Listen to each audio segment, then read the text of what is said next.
Pop quiz. Who knows anything about Stephen? I'm sorry? He steals from mental health. So, Steve, what's the context there?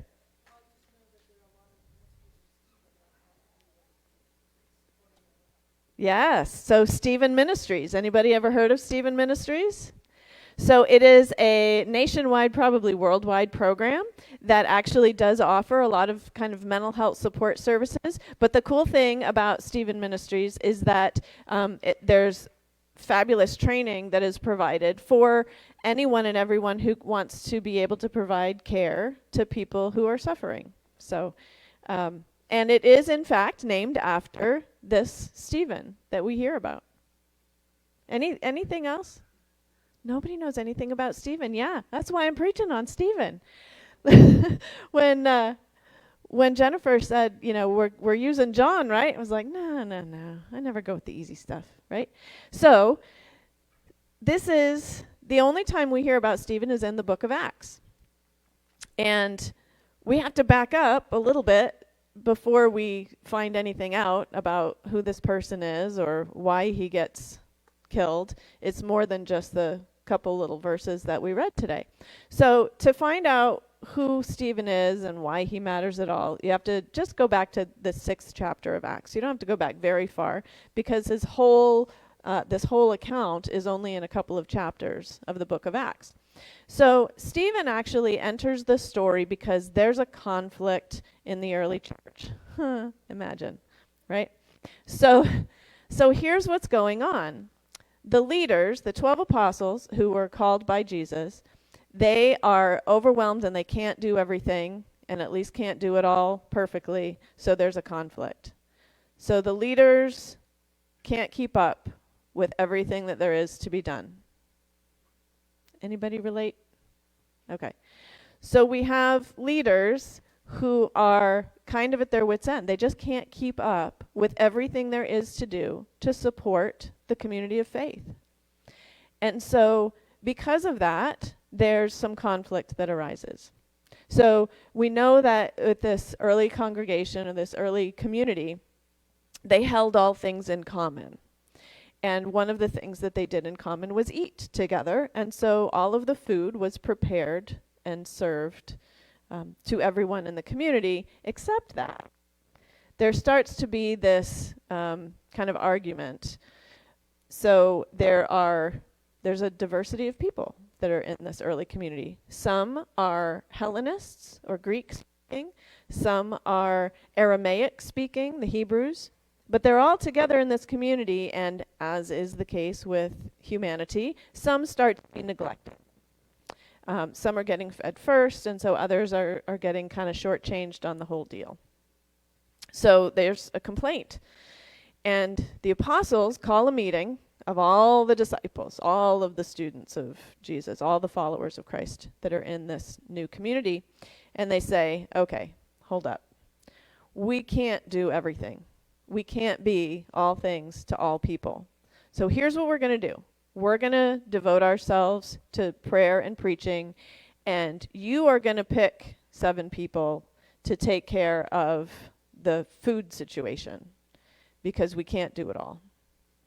So what they say is, okay, so here's what you're going to look for. You are going to look for people who are well respected, endowed by the Spirit with exceptional wisdom. Well, that's interesting. Okay. So they have to pick people who are well respected by the people so that there won't be any grumbling already about some sort of favoritism, and endowed with the spirit of wisdom. And the very first person who is named now is Stephen. First person who comes to mind. And so throughout Luke's description of Stephen, it's like there's a mirror being held up to Jesus. So if you look at the words in the book of Acts, Stephen is full of grace and power. Stephen did great wonders and signs among the people. These things sound familiar. It's the same terminology that was used to describe Jesus. And like Jesus, he is arrested and falsely accused. And so what happens is there are people in the synagogue who secretly instigate some men to say, "We have heard him speak blasphemous words against Moses and God." They stirred up the people as well as the elders and the scribes, and they suddenly confronted him, seized him, and brought him before the council, very reminiscent of Jesus' experience. And they set up false witnesses who said, "This man never stops saying things against this holy place and the law.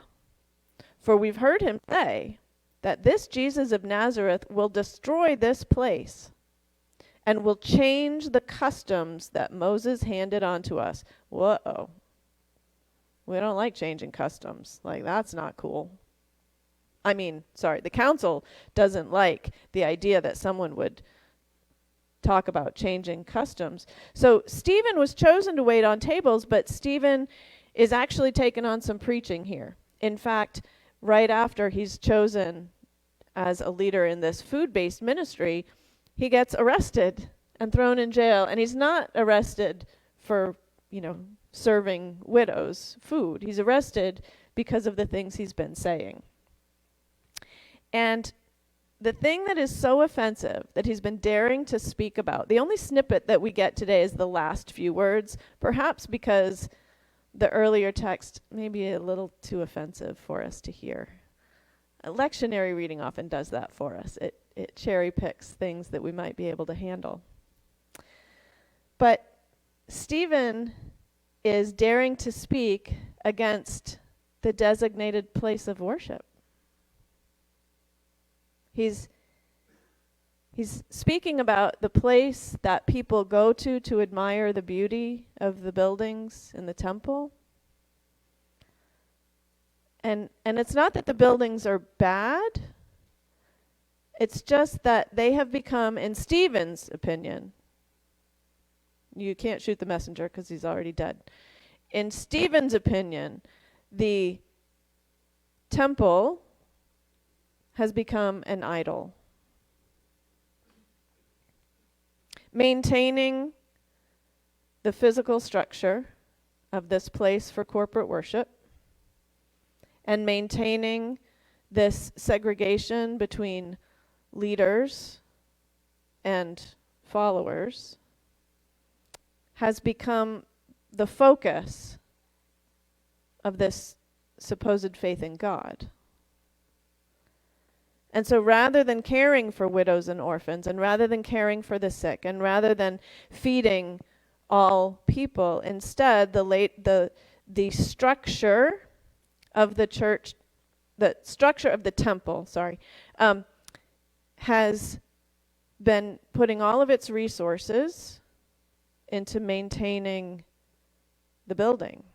And it's draining a huge amount of resources that could be used to feed people, that could be used to build authentic community, that could be used to develop faith. Instead, it's weakening faith, because instead people are giving to prop up an institution that perhaps has outlived its genuine purpose in Israel, ancient times, right? It's in Israel, yeah. And so Stephen finds this incomprehensible and offensive, and he can't keep quiet about it. And when the high priest asks Stephen if the charges against him are true, these false witnesses have been talking about how blasphemous he is. And when the high priest says, "Are these true?" Stephen preaches. And he doesn't even preach about this new thing that God is doing through Jesus. He doesn't even look to the future. He actually looks to the past. So Stephen's comments are about the history of Judaism. If you want like the whole Hebrew scripture kind of encapsulated in a few verses, this section in Acts is great for that.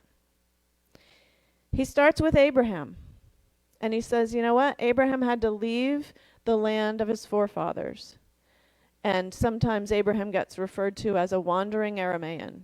And he travels around And he's a resident alien, and he never gets so much as a square foot of land to give as an inheritance. And then he goes on to Joseph, and he talks about how Joseph was sold into slavery by his family of origin, and he ends up in Egypt, and he's exiled, and he makes his home in the land of Egypt, but he doesn't ever have land to give as an inheritance. He doesn't ever worship in a place designated for the worship of God, because he's living in a foreign land where they worship foreign gods. And then he brings up Moses and says Moses was raised in a family of adoption, not a family of birth, by Pharaoh's daughter. And Moses is another resident alien in Midian, wanders around the desert for decades and decades. And all they have for worship is a tent. God gives them this Ark of the Covenant, which is portable. And they pitch a tent where they go for worship. And then Stephen goes on to talk about how David wanted to build a dwelling place for God, but God said, no. Solomon gets to do that, but David didn't. And even then, Stephen brings up the response to David that God gave. The Most High does not dwell in houses made with human hands. As the prophet says, heaven is my throne and the earth is my footstool. What kind of house will you build for me? Says the Lord. What is the place of my rest? Did not my hand make all of these things? So Stephen looks through the entire history of Israel and says God was present with Abraham, a wandering Aramaean. God was present with Joseph in Egypt. God was present with Moses wandering around in a desert for decades. And God was present with David, who only had a tent and a portable setup for worship. These are the words that really tick off the council. These are the words that make them grind their teeth and set them on edge. And they're probably not alone. And then, as they have arrested him, and after he has made this testimony clearly irrelevant to us today, that's when they are able to really start the persecution. And that's when, in the midst of this oppression, that's when Stephen looks up to the heavens and sees the heavens open and sees Jesus. And then when he says that, right, this is almost a reward. It's almost a reward for Stephen, who's saying such blasphemous, horrifying, offensive things, that Jesus shows his face to Stephen, and that sends them over the edge. And then they are absolutely fuming, and they haul him out of the city gates, and they stone him to death. And like Jesus, Stephen says, forgive them.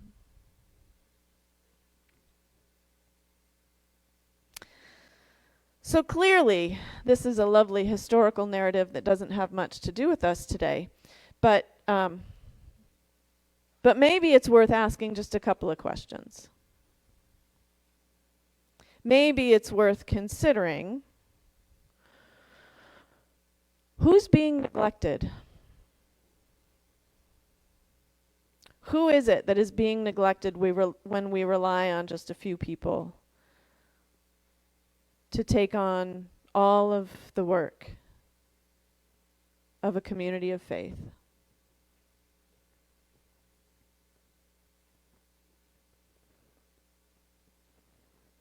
Maybe it's worth considering, what could it be that God might do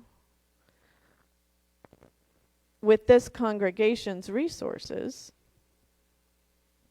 if they weren't taken up by maintaining buildings that may or may not have become idols. In a couple of weeks, May 20th and 21st, Reverend Dr. Susan McAlpin-Gillis will be here to help with a process of envisioning for the future. And I would suggest that this is not a task for the few.